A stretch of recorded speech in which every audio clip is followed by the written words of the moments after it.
The Devil's Letter, an enigma between history, theology, and science.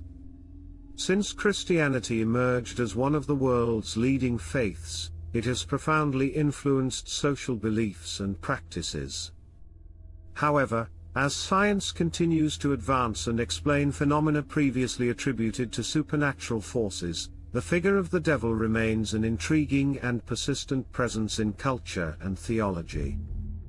The so-called Letter of the Devil represents one of the most fascinating and mysterious religious and historical enigmas. This document, written in the 17th century by a Sicilian Benedictine nun, has generated centuries of speculation and investigation, becoming a symbol of the intersection of faith, madness and mystery. In the 17th century, the power of the Catholic Church was particularly dominant, and matters of faith were tightly controlled. The concept of evil, embodied in the devil, was a crucial component of theology and the collective conscience. The religious beliefs and practices of the time often led to diagnoses of demonic possession or phenomena considered supernatural.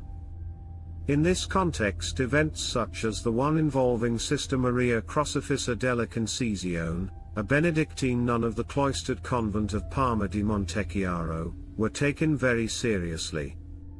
Perhaps someone is right to believe that there is something to hide, just as the moon itself does.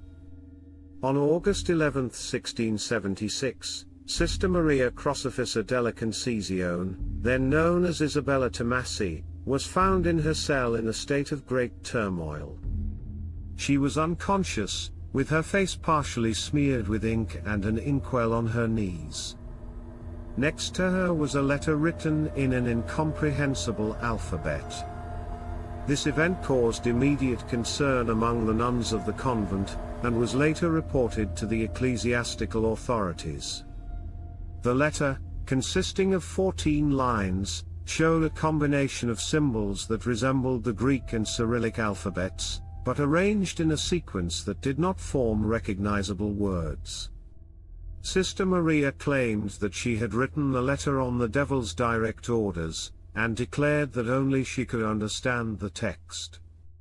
His declaration that the word "alas" was the only one written of his own volition, and that everything else had been dictated by the evil one, added a further layer of mystery to the case. The letter immediately aroused great interest and concern. Some theologians and scholars of the time interpreted the document as a direct message from the devil to God, with the intention of convincing the Lord not to intervene in human affairs. The idea that a nun had been possessed by the devil and forced to write such an ambiguous and disturbing missive represented a strong affirmation of the presence of demonic forces in the world. Sister Maria was considered a figure of great spiritual importance. Official documents of the time praised his resistance to temptation, and his condition was interpreted as a heroic struggle against evil forces. The official recognition as venerable was seen as a reward for his supposed victory in the fight against demons. For centuries, the letter remained an indecipherable enigma. Numerous scholars and linguists tried to decipher the text, but without success.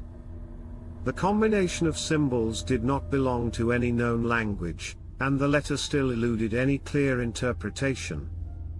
In the 20th century, the letter's fame extended beyond the borders of Sicily thanks to writers such as Andrea Camilleri, who helped to keep interest in this mystery alive.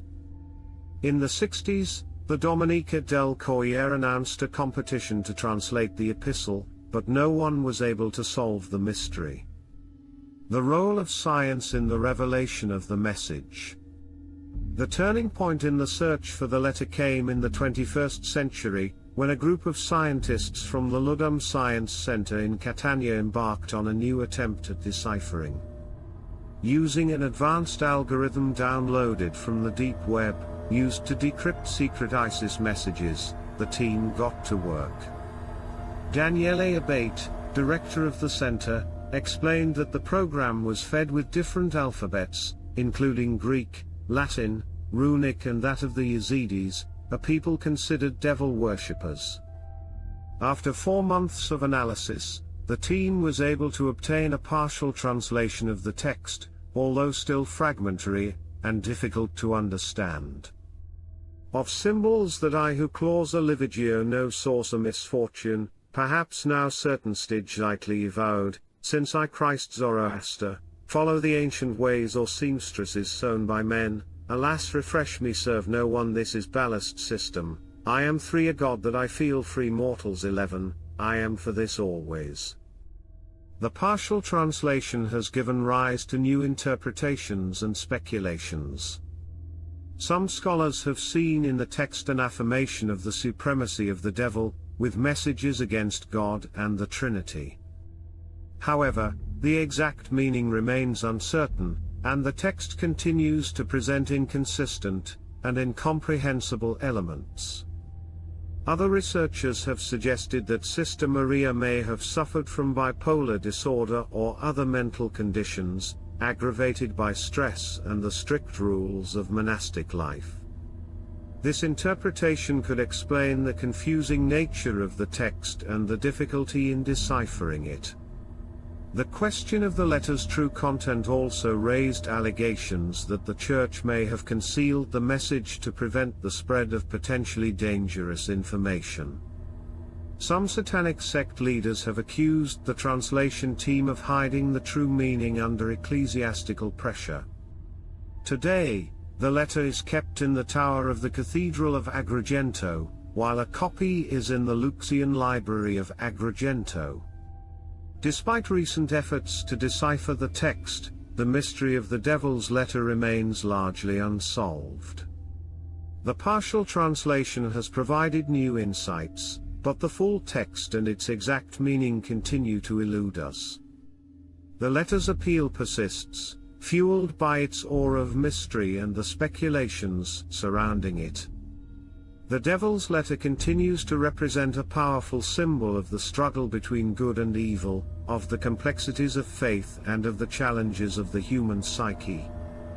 The quest to fully understand this enigmatic document continues, offering a fascinating glimpse into history, theology, and science.